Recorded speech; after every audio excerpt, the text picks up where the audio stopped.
What's going on, Kaijudo? This is Zach Hine. I'm here with Brian Durkin, the winner of the recent KMC in Torrington, Connecticut, with Grieve Dragons. What's going on, Brian?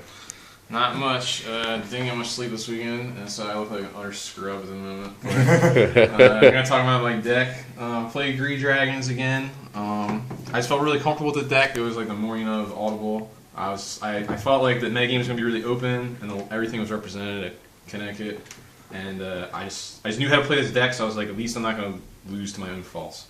And I won, so it kind of worked out. Undefeated all day, so yeah, definitely. I was X7 matches. I only dropped one game in my first round of playoffs, and I played pretty poorly. And after that, I played pretty perfectly to make sure I won. So right into it. Yeah, so let's get right into it. We'll start over here, I guess, with the more simpler packages. There's 8 straight black cards. It's pretty obvious. Like if you're gonna play a dedicated black package, you're playing Heretic, you're playing Bone Blades, and you're playing Umbra. Umbra's really relevant now because the Monarchs, like, he just makes combat really difficult for other decks. Even in the Dragon Mirror, it's like I actually made a mistake because I forgot about Umbra at one point. My opponent's Umbra. The yellow package, super standard. The 12 cards you always expect.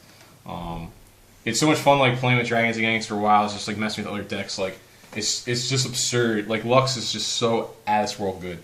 Like the fact that he's like 1500 basically as first strike is like silly. Like at one point, like I attacked and ate one of their birds and they hesitated, like why didn't I take my Lux off the board? And I'm like, I don't know, man. He's just bigger for no reason. But just having the protection, like like I have 9 resources, so I'll play a Lux and Heretic and swing in with Lux.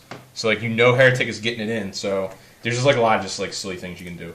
And Stormspark is arguably one of the best shield blasts in the game, if not the best, because it's the one card that puts you in a position to win. Like I understand Bottle is like probably the best card in the game because it's blowout potential, but like there's so many board states where you're like, I shouldn't win, but I can put myself in a position to win if I have a Stormspark in the row. So Robbie Stewart has success without that card, but you feel that it's 100%. I don't build a deck that like if I know I'm playing blue and white, the 9 cards in my deck immediately are Stormspark Blast, Bottle, and Piercing Judgment. Yep. Like without question. Like card is bananas, and especially like the new Tritonus decks are basically Haven decks, and like that's an out to Haven. It's like you just build your board, and if they don't Stormspark you and kill your guys, you can just Stormspark them and win. Yep. Because like if they don't have any drama, you're gonna swing with all their guys, and like they just have like random blockers and stuff. The red package is actually kind of interesting. Like Herald is very obvious, and Infernus is very obvious. Like you need those guys to have some kind of game against like early beats. But normally in like an armored dragon deck or a dragon deck that's plain red, like your mid-range package has like a lot of 7, maybe 8 drop mono red dragons. Like there's no Unchained, there's no Spellbane. There's just one General Skycrusher or Skycrusher. He just crushes ass all day. Like he was really, really good. Like obviously Unchained killing a 4K guy instead of 3K is like obviously like in a vacuum better. But like he still picks off a lot of little guys. He'll kill all the birds. He'll kill some like donk blocker if they're playing like extra blockers. Kills a squeaky or whatever. Like his come into play effect is like whatever. It's just like a nice bonus. But him being 8K is super relevant. Like just guys you can play from 6 on that can kill Lyras is just amazing. Because like anyone playing yellow, even if they're not dragons, is going to play Lyra because like that card is so good. So and then the fact that he powerful attacks your guys like 3K is ridiculous. Like another reason why Stormspark is like out of this world. Like my first game of the day, like I had Skycrusher and like 2 birds and like a Finbarr out, and he had like 4 guys, and I'm like Stormspark you, and just like kill his whole team, and draw 3 cards, and it was impossible for him to win at that point. There's literally no chance of coming back. Like it was so far ahead. You also have Lux eat Aqua Strider, which is just obscene. Yeah, like and like in the playoffs, like I had a Lux eat a Keeper of Laws. Yeah. Like it just gets silly because they're just like, oh, I'm safe to attack. So always like in an Greed Dragons deck, I really like the Maelstrom Dragon type of card. Like the card just like gives you that extra push so you can like revenge swing their guys.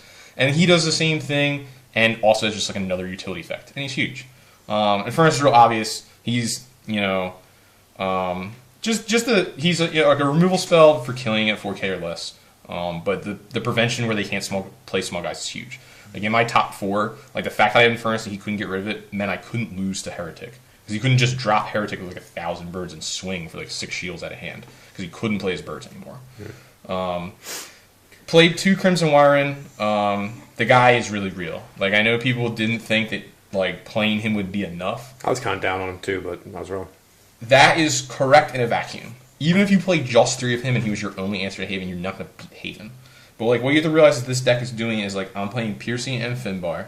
So after I Wyvern, I can bounce my own Wyvern and play him again. And then I'm also playing Stormspark. So I have 5 hard answers, and then I have 6 cards to reuse 2 of the hard answers. So it just gets to a point, like, there was a time I played against the Haven deck, and they mesmerized me or something, so they were playing, like, a serious black package.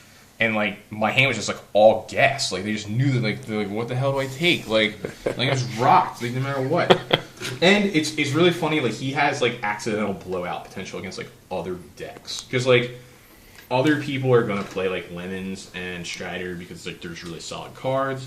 Like, you can accidentally bottle into him against, like, Light Rush and kill, like, Spark Blade Protector and, like, a mono light guy. So, like, it's just funny that he has, like, a lot of extra utility. So the blue package is real obvious. You have Nyx and Bottle, of course. But Finbarr is just, like, an absolute must in Dragons now. The problem with Dragons has always been, like, you just run out of cards. Like, that's why we called it Greed Dragons, because you're playing, like, really light amounts of, like, every color. Like, I only have, like, maybe 10 or 11 red in, like, a 45-card deck. And, like, your curve is very expensive, and you just run out of cards easy. So, like, the fact that, like, Finbarr can just draw you so many cards is, like, ridiculous. Like, that's another reason why, like, tap effects like Piercing and Stormspark are really good, because, like, I don't always want to come into shields and, like, make myself vulnerable to, like, my guys dying to shield blast. So it's like I Stormspark and, like, butt heads a couple times and, like, draw a bunch of cards. Like, if I have more cards than you with Dragons, like, you are in really, really bad shape. And the bounce is super relevant. It a lot of times feels like I'm playing 6 Lyras. Because, like, turn 6, like, I'm just messing with your drop no matter what. So he's awesome. 4 Piercing Judgment, obviously. It's just, the card is just really, really absurd. It's pretty much like one of the only 2-for-1 spells in the game. Like, you know, like, oh, I have 1 shield and they have 3 attackers. Like, as long as one of their guys doesn't have Hexproof, can't be targeted, like, I have 6 outs because of Stormspark and Piercing Judgment. And I even have 3 lottery tickets to bottle into one of those cards. Mm-hmm. I guess the tech dragon choices for the rest of my splits. We'll start with these 2 guys first, I guess. You have to play Heretic. He's just, you know, that Guild Flame effect is very, very dangerous. Like, Mesmerize isn't, like, ruling the world right now. Like, not everyone plays that card. Even if they did, like, he's just very, very dangerous. Like in my top 4 game 2, like, I decided to play it safe and make sure he couldn't kill me. But, like, there was a line of plays where, like, I could have kind of cleared his board and just swung with, like, for, like, 7 shields because of Heretic. Like, I could have played, like, a Bird, Lyra, and Heretic, and they all would have fast tag. Like that's, like, pretty intense. But I don't think playing 2 of him is correct. I really like supporting Umbra. I think Umbra's really strong. I like having a solid black package in Greed now. So I want to help the black color fixing. And blue's really good. Like, before you had trouble playing Nyx, but, like, now with Finbarr and Piercing, like, you have 12 blue. It's, like, one of your best colors in the deck. So you don't really need Heretic for fixing besides him being red. You also get rid of insane combinations like this for using Lyra. Oh, yeah. Like, Heretic bouncing Crimson or Andromeda is prevent is, like, even bouncing Finbarr. Yeah. So, like, that way he has protection against, like, dying, like, if they Lyra him, and, like, you get the bounce again. Yeah, he can be really, really dirty. But Shadeblaze I still really like. AIDS Blaze, as we call him. Because a lot of people just hate on him. They don't think the card's good, but he's insane. Like, the problem with Heretic, he's a very, very fair card. Like, yes, there are board states and games where him bouncing back to your hand is nuts, and that's what you need. There's other times where, like, that's a real cost. Like, I want to keep guys on the field. And, like, AIDS Blaze being 11k is ridiculous. Like, he's huge. Like, if they keep their Heretic out and, like, and they have, like, a bird, like, they can keep Lux and Heretic out and you just play Shadeblaze. You're like, oh, kill your Lux, kill your Heretics. Like, swing their Heretic. Like, that's bananas. And, like his minus 2k is a lot of times not really super relevant. You kill, like, an Arel guy. In the mirror, it's really good because you can pick off a bird. But it does have that, like, General Skycrusher effect.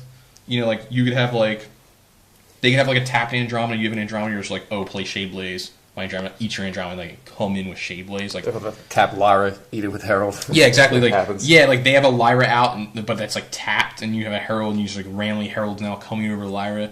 Like there's like a lot of like silly things you can do. Like it a lot of times can feel like you're playing 2 Maelstorms, which is really cool.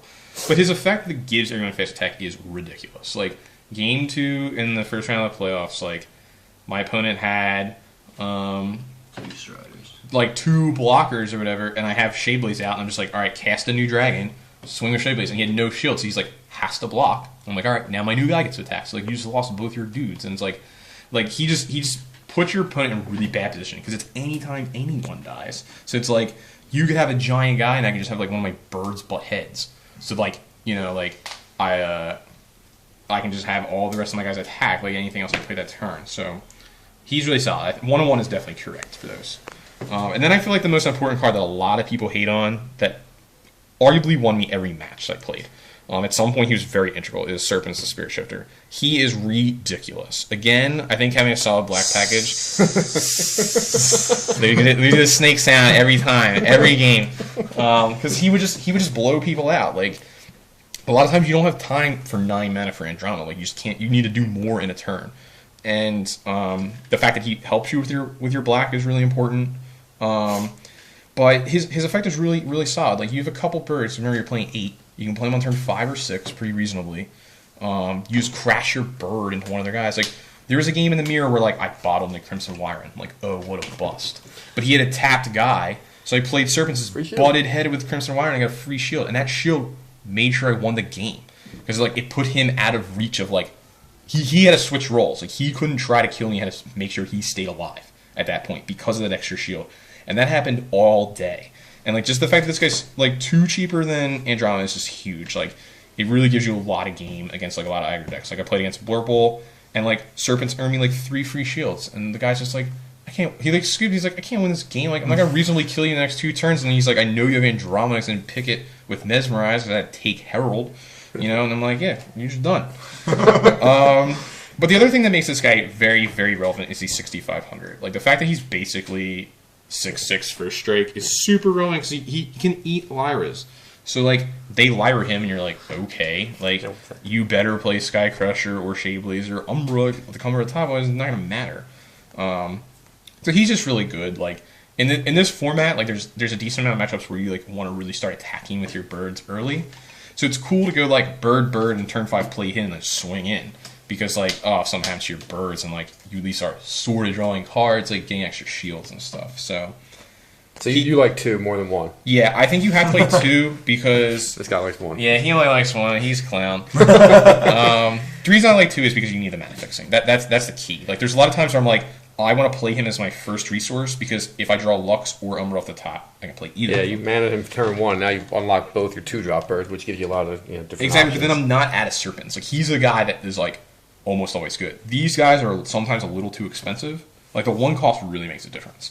And like this guy just is always good. Like if you're getting me behind, you just play him.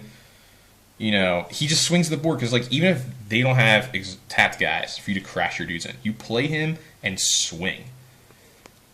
All right, if they have Shield Blast that aren't like bounce spells, like if they have like Terror Pits and Bloom Blades, like.